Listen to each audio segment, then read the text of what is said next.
ગૃહ રાજ્યમંત્રી શ્રી હર્ષભાઈ સંઘવી ગૃહ વિભાગની બાબતો અને બંદર વિભાગ માટે માંગણીઓ લઈને આવ્યા છે. એની ચર્ચા દરમિયાન કોંગ્રેસના અને પ્રતિપક્ષના કેટલાક લોકોએ કેટલાક સવાલો ઉપસ્થિત કર્યા છે.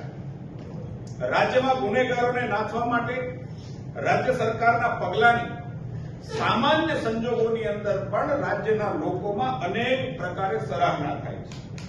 ગુનેગારોને વરઘોડો હોય કે ગુનાનું રિકન્સ્ટ્રક્શન, અપરાધી લોકોની ગેરકાયદેસર મિલકતો ઉપર માનની દાદાનું બુલડોઝર ફરી વળે છે અને આ કાર્યવાહીને કારણે ગુજરાતની જનતા પણ ખુશ છે.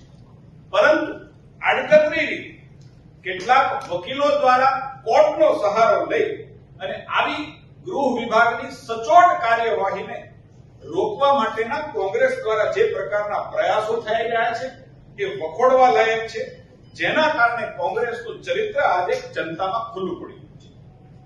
એ ચિંતાનો જરૂર વિષય છે. ડ્રગ આપણી નવી પેઢી માટે ચિંતાનો વિષય છે, એ મારે પણ માનવું પડે અને સરકાર પણ. આપણી સરકાર અને સુરક્ષા દળોની કાર્યવાહીને કારણે ડ્રગ્સ અને ડ્રગ્સ માફિયાઓની જાળને આપણા તંત્રએ છેદી નાખી છે. આવો કાળો વેપાર કરનાર પોલીસની કાર્યવાહીને કારણે આપણે આપણા યુવાધનને બચાવવાના શ્રેષ્ઠ પ્રયાસો આજે કરી રહ્યા છે. મારે કોંગ્રેસને પૂછવું છે કે જે પ્રકારે ગુજરાતનો ગૃહ વિભાગ, ગુજરાતનું સુરક્ષા દળ, ગુજરાતનું પોલીસ જે પ્રકારે આ કડક કાર્યવાહી કરીને મબલક પ્રમાણની અંદર ડ્રગને પણ પકડે છે, ડ્રગ માફિયાઓ જે કાળો કારોબાર કરી રહ્યા છે એને પણ પકડે છે, પરંતુ કોંગ્રેસને મારે પૂછવું છે કે જો આવી જ કાર્યવાહી તમારી સત્તા જ્યારે પંજાબની અંદર હતી ત્યારે તમે આવી જો કાર્યવાહી કરી હોત તો એક વખતનું સમૃદ્ધ પંજાબ આજે ઉડતા પંજાબ ન બન્યું.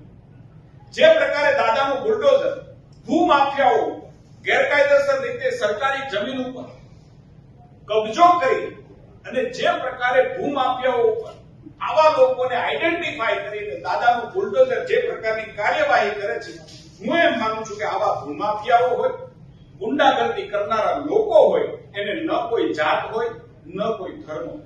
પરંતુ સરકારની ટીકા કરવી પણ જોઈએ, પરંતુ આવા લોકો, આવા અપરાધીઓ, આવા ગુનેગારો એને જ્ઞાતિ, જાતિ, ધર્મના આધારે કેટેગરાઇઝ કરી અને બચાવવા માટેના જે કોંગ્રેસ પ્રયાસ કરી રહી છે, હું માનું છું કે આ કોંગ્રેસના ચરિત્રને કારણે ગુજરાતની જનતાએ કોંગ્રેસને બરાબરનો પાઠ ભણાવ્યો છે.